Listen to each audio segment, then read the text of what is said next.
KSRTCയിലെ record collection എല്ലാ മലയാളികൾക്കുമായി സമർപ്പിക്കുന്നുവെന്ന് ഗതാഗത മന്ത്രി KB ഗണേഷ് കുമാർ പറയുന്നു.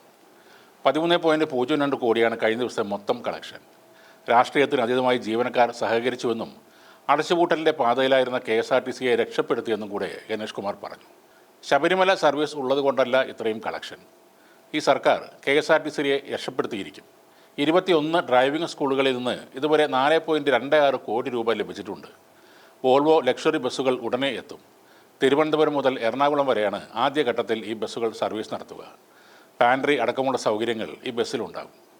വിമാനത്തിനേക്കാൾ സൗകര്യങ്ങളാണ് ഈ ബസ്സിൽ ഒരുക്കിയിരിക്കുന്നത്. കേരളത്തിൻ്റെ മഹാനടൻ മോഹൻലാൽ പ്രതിഫലം വാങ്ങാതെ KSRTCയുടെ ഗുഡ്വിൽ അംബാസഡറായി പ്രവർത്തിക്കാമെന്ന് അറിയിച്ചിട്ടുണ്ടെന്നും മന്ത്രി ഗണേഷ് കുമാർ പറഞ്ഞു. അക്കൂട്ടത്തിൽ നിയമസഭാ ഇലക്ഷനിൽ താൻ പത്തനാപുരത്ത് തന്നെ മത്സരിക്കുമെന്നും കൂടെ ഗണേഷ് കുമാർ പറയുന്നുണ്ട്. ഞാൻ മന്ത്രിയായി സ്ഥാനം ഏറ്റെടുത്തതിന് ശേഷം നടത്തിയ കാലോചിതമായ പരിഷ്കരണ നടപടികളും KSRTC മാനേജ്മെൻറ്റിൻ്റെ നേതൃത്വത്തിൽ നടത്തിയ തുടർ പ്രവർത്തനങ്ങളും സ്വയം പര്യാപ്ത KSRTC എന്ന ലക്ഷ്യത്തിലേക്കുള്ള വലിയ മുന്നേറ്റത്തിന് നിർണായകമായി. പുതിയ ബസ്സുകളുടെ വരവും സേവനങ്ങളിൽ കൊണ്ടുവന്ന ഗുണപരമായ മാറ്റങ്ങളും യാത്രക്കാരിൽ വലിയ സ്വീകാര്യത നേടിയിട്ടുണ്ട്. ചിട്ടയായ പ്രവർത്തനങ്ങളിലൂടെ KSRTCയുടെ എല്ലാ ഡിപ്പോകളും നിലവിൽ പ്രവർത്തന ലാഭത്തിലാണ്. മികച്ച ടിക്കറ്റ് വരുമാനം നേടുന്നതിനായി KSRTC നിശ്ചയിച്ച് നൽകിയതായിരുന്നു ടാർഗറ്റ്. അത് നേടുന്നതിനായി ഡിപ്പോകളിൽ നടന്ന മത്സരബുദ്ധിയോടെയുള്ള പ്രവർത്തനങ്ങളും ഓഫ് റോഡ് കുറച്ച് പരമാവധി ബസ്സുകൾ നിരത്തിൽ ഇറക്കാൻ കഴിഞ്ഞതും സേവനങ്ങളിൽ കൊണ്ടുവന്ന ഗുണപരമായ മാറ്റങ്ങളും ഈ വരുമാന വർധനവിന് കാരണമായിട്ടുണ്ട്. KSRTC CMD ഡോക്ടർ പ്രമോദ് ശങ്കറിനും മാനേജ്മെൻറ്റിനും KSRTCയുടെ എല്ലാ വിഭാഗം ജീവനക്കാർക്കും എൻ്റെ അഭിനന്ദനം അറിയിക്കുന്നു. വിശ്വാസ്യത പുലർത്തി KSRTCയോടൊപ്പം നിൽക്കുന്ന എല്ലാ യാത്രക്കാർക്കും എൻ്റെ നന്ദി അറിയിക്കുന്നു എന്നാണ് ഗണേഷ് കുമാർ പറഞ്ഞത്. KSRTCയുടെ ചരിത്രത്തിലെ ഏറ്റവും ഉയർന്ന പ്രതിദിന കളക്ഷനാണ് തിങ്കളാഴ്ച രേഖപ്പെടുത്തിയത്. ടിക്കറ്റ് ഇതര വരുമാനമായ 83.49 ലക്ഷം രൂപ കൂടി ചേർത്തപ്പോൾ ആകെ വരുമാനം 13 കോടി രൂപയായി ഉയർന്നു.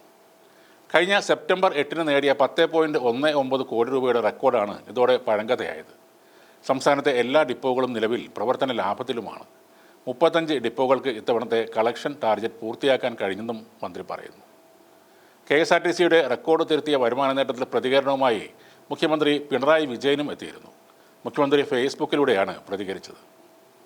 കേരളത്തിൻ്റെ പൊതുഗതാഗത സംവിധാനം തകരുകയാണെന്ന് പ്രചരിപ്പിച്ച ആളുകൾക്കുള്ള ശക്തമായ മറുപടിയാണ് KSRTC കൈവരിച്ച സർവകാല പ്രതിദിന റെക്കോർഡ് വരുമാനമെന്ന് മുഖ്യമന്ത്രി പറഞ്ഞു.